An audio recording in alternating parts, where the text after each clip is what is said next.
નમસ્કાર દર્શક મિત્રો, હું અશોક પરમાર સહયોગ દ્વારા પ્રસ્તુત ન્યૂઝ 20 ગુજરાતીમાં આપ સૌ દર્શક મિત્રોનું હાર્દિક સ્વાગત કરું છું। જોઈએ આજના મુખ્ય સમાચારો।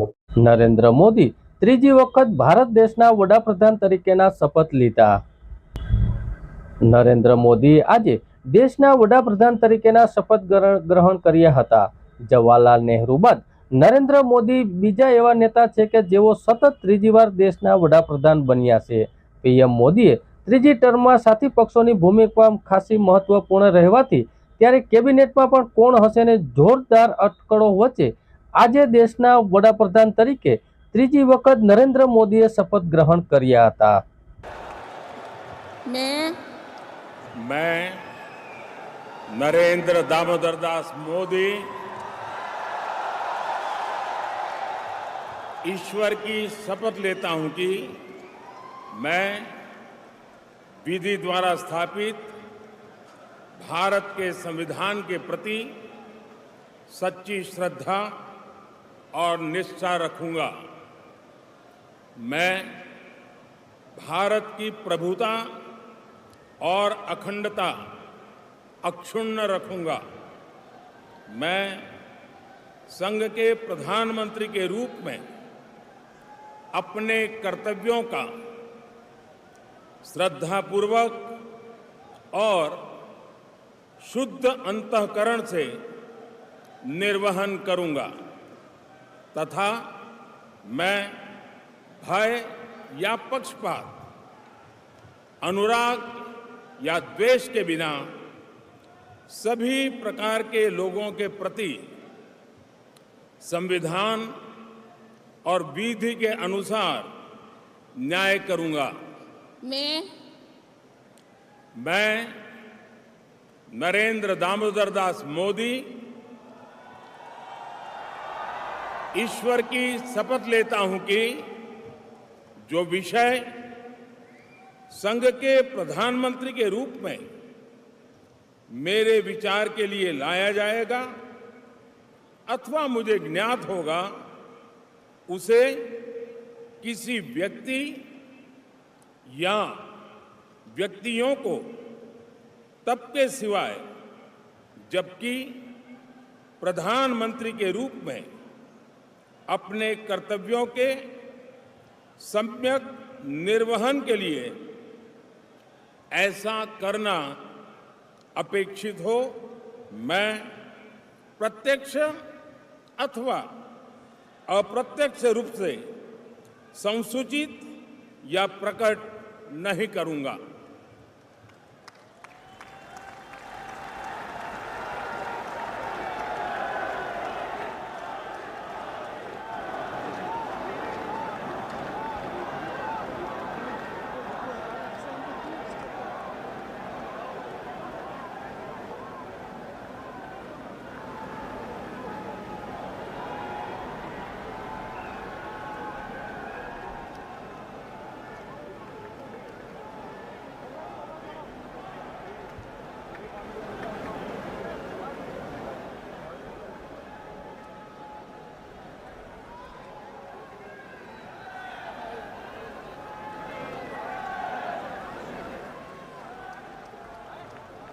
જૂનાગઢ મહાનગરપાલિકાના મેયર ગીતાબેન પરમાર તથા સ્થાયી સમિતિના ચેરમેન હરેશભાઈ પરસાણા દ્વારા નરસિંહ મહેતા સરોવરના ડેવલપમેન્ટની ચાલુ કામગીરી દરમિયાન સ્થળનું નિરીક્ષણ કરવામાં આવ્યું। નરસિંહ મહેતા સરોવરના ડેવલપમેન્ટની કામગીરી ચોમાસા પૂર્વે ઝડપથી પૂર્ણ કરવા કડક સૂચનાઓ આપતા મેયર ગીતાબેન પરમાર અને સ્થાયી સમિતિના ચેરમેન હરેશભાઈ પરસાણા જૂનાગઢ મહાનગરપાલિકાના मान्य मेयर गीताबेन मोहनभाई परमार तथा स्थायी समितिना चेरमेन हरेशभाई परसाणा द्वारा जूनागढ़ शहरना मध्यममां आवेला नरसिंह मेहता सरोवरना डेवलपमेंटनी चालू कामगीरी दरमियान चालू एजेंसी के 2 वर्षथी कंस्ट्रक्शन कंपनी गांधीनगरने साथे राखी स्थळ निरीक्षण करेलू, जेमां तळावना फेज 1 हेठळ डेवलपमेंट करवाना थता प्रोजेक्ट कंपोनन्टनी जेवा के आइलेंड स्लोप, एम्ब्रेस टैंक वॉक, एक्शन घाट, व्यूएट deck, electric light pole, inlet तथा आउटलेट स्ट्रक्चर, टॉयलेट ब्लॉक, ग्रीक वगैरह स्थलों पर रूबरू निरीक्षण करी जेमां हाल तळावमां आशरे 250 जेटला 4 हिटाची, 8 जेसीबी, 8 ट्रेक्टर તથા 8 ટ્રક હાલ કાર્યરત છે. આ તળાવની ફેઝ યોગ્યની કામગીરી ચોમાસા પૂર્વે ઝડપથી પૂર્ણ કરવાની સૂચનાઓ આપવામાં આવી.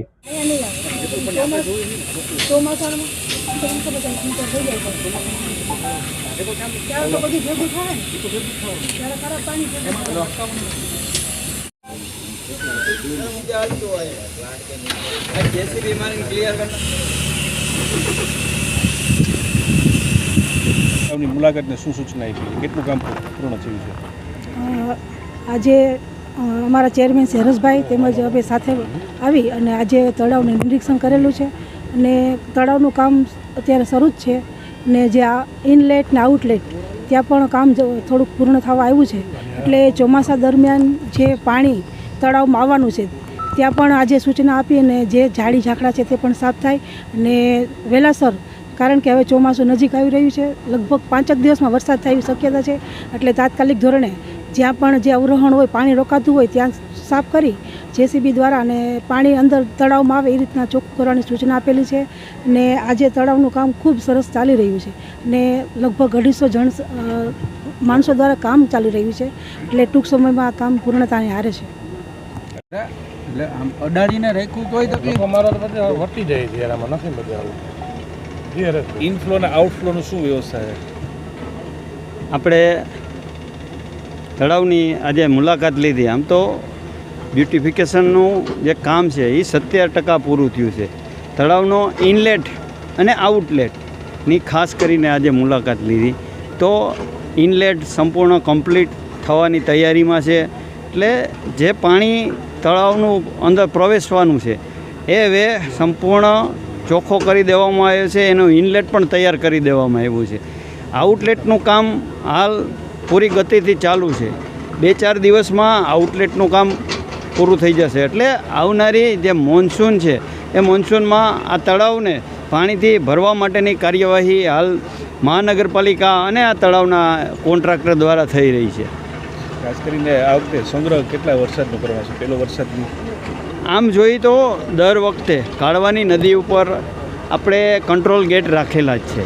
પહેલો વરસાદ પડે એ પાણી જનરલી તળાવમાં આવવા દેતા નથી, કે જે કદડો હોય એનું ધોવાણ થઈ જાય, એને ચોખ્ખું પાણી તળાવમાં આવે. એટલે બીજો વરસાદ થશે ત્યાં સુધીમાં જે કંટ્રોલ ગેટ ખોલીને આ તળાવને ભરવામાં આવશે.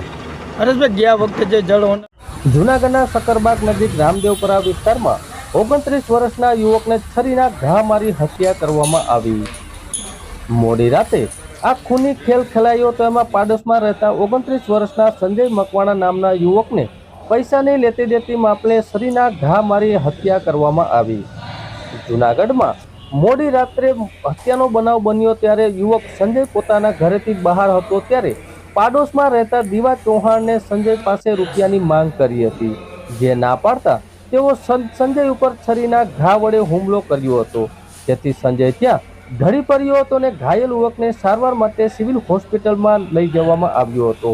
ફરજ પરના તબીબે યુવકને મૃત જાહેર કર્યો હતો. આ યુવકની હત્યાના 4 બાળકોએ પિતાની છત્રછાયા ગુમાવી હતી અને પરિવારમાં શોકનું મોજું ફરી વળ્યું હતું.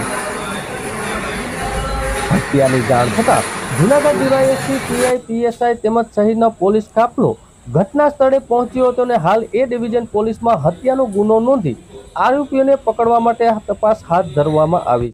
માણાવદર તાલુકાના થાપલા ગામના પ્રોહિબિશનના બુટલેગર કરણભાઈ નાથા કોડિયાતરને પાસાના કાયદા હેઠળ સેન્ટ્રલ જેલ વડોદરા ખાતે ધકેલતી જૂનાગઢ ક્રાઇમ બ્રાન્ચ.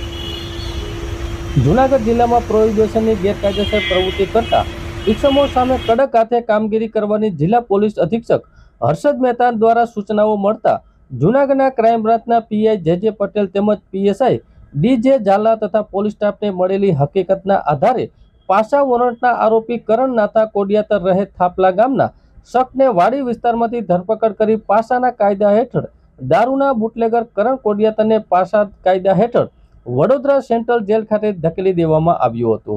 ત્યારે પ્રોહિબિશનના બુટલેગરમાં ફટફડાટ છવાઈ ગયો છે. હજુ તો 2 દિવસ પહેલા જ એક ઇસમને ઝડપી પાસા હેઠળ કાયદા કરી જેલ હવાલે કરાયો હતો, જ્યારે વધુ એક પ્રોહિબિશન બુટલેગરને પાસાના કાયદા હેઠળ જેલ હવાલે કરવામાં આવ્યો.